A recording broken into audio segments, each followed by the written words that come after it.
حضور کے صحابہ ہجرت کر کے گئے تھے ابشا. نجاشی بادشاہ پر کفار مکہ نے، قریش نے بڑا پریشر ڈالا کہ یہ ہمارے بھاگے ہوئے لوگ ہیں، انہیں واپس کر دو. پر وہ نجاشی نے کہا میں واپس نہیں کرتا. انہیں جگہ دی، صحابہ کو آزادی سے عبادت کرنے کا موقع دیا. ایک دفعہ نا حبشہ سے کچھ مہمان آ گئے جہاں صحابہ جا کے رہے تھے. تو جب وہ لوگ آئے نا یہاں مسجد مدینہ منورہ میں، اللہ کے محبوب علیہ السلام نے ترکی خیمہ لگوایا. حضور ان کے لیے نئے نئے کھانے پکواتے، ان کے لیے محبوب کے کوئی انوکھا رنگ اور پیار کا کوئی نرالا انداز. تو صحابہ نے عرض کی یا رسول اللہ صلی اللہ تعالی علیہ وسلم، مہمان پہلے بھی آتے جاتے ہیں لیکن ان کے ساتھ آپ کا رویہ منفرد کیوں ہے؟ تو حضور فرمانے لگے جب میرے صحابہ وہاں گئے تھے تو انہوں نے پیار کیا تھا، تو جو میرے صحابہ سے محبت کرے ان سے محبت نہ کروں؟ اللہ کرے آپ کو سمجھ آئے. جو جناب ابو بکر سے محبت کرے اس سے حضور محبت فرماتے ہیں، جو حضرت عمر سے محبت کرے ان سے حضور محبت فرماتے ہیں، جو سیدنا عثمان غنی کا حیا کرے ان سے محبوب محبت فرماتے ہیں. اور مولا مرتضیٰ کے بارے میں تو فرمائے اس کی محبت ہی تو ایمان ہے، اور علی کا بغض ہی تو نفاق ہے. محبت، پیار، وارفتگی، شوق، ان لوگوں کے بارے میں اپنے دلوں کے اندر جذبات. اور پھر جو حضور کی اولاد پاک ہے، آپ کو پتہ ہے جو اپنے محسن کا شکریہ ادا نہیں کرتا وہ رب کا بھی نہیں کر سکتا. ہم تو نا اپنے اساتذہ اور مشائخ کو محسن جانتے ہیں، ہم تو اپنے بزرگوں کی اولادوں کی قدر کرتے ہیں. امام اعظم کہیں بیٹھے تھے تو ایک بچہ چھوٹا بار بار آتا تھا تو امام صاحب اٹھ کے کھڑے ہو جاتے. کئی دفعہ آیا امام صاحب، کئی دفعہ کھڑے ہوئے. شاگردوں نے عرض کی حضور یہ چھوٹا بچہ ہے، کئی دفعہ آئے گا، آپ بوڑھے آدمی ہیں، بار بار اٹھنے میں تکلیف ہوتی، یہ تو 100 دفعہ آئے گا. تو امام صاحب فرمانے لگے 1000 دفعہ بھی آئے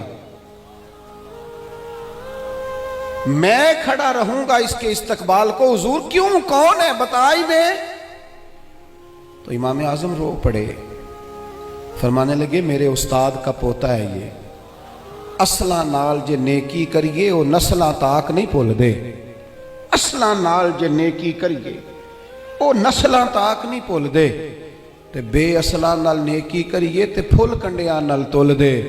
اور میرے عزیز، ہم تو اپنے اساتذہ اور مشائخ کی اولادوں کا احترام کرتے ہیں، اور پھر جو نبی پاک کی اولاد ہے، پتہ ہے حضور نے کن لفظوں سے اپنی اہل بیت سے محبت کرنے کا کہا ہے؟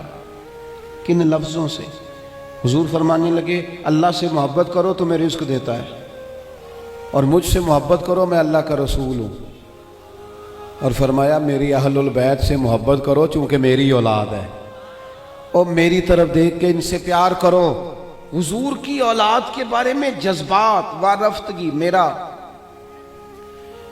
ایک چھوٹے گھر سے تعلق ہے، لیکن میں نے اپنے بزرگوں کو، والدین کو، اپنی دادیوں نانیوں کو، وہ کہا تھا نا اعلیٰ حضرت نے میں خانہ زاد کوہ نہ ہوں، صورت لکھی ہوئی بندوں کنیزوں میں میرے مادر پدر کی ہے.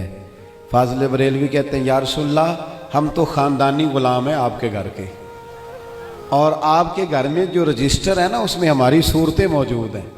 یا رسول اللہ میرے باپ، دادا، پڑدادا، نانا، پڑنانا وہ آپ کے گھر کے غلام ہیں، اور میری دادیاں، نانیاں، پڑنانیاں وہ کنیزیں ہیں آپ کے گھر کی.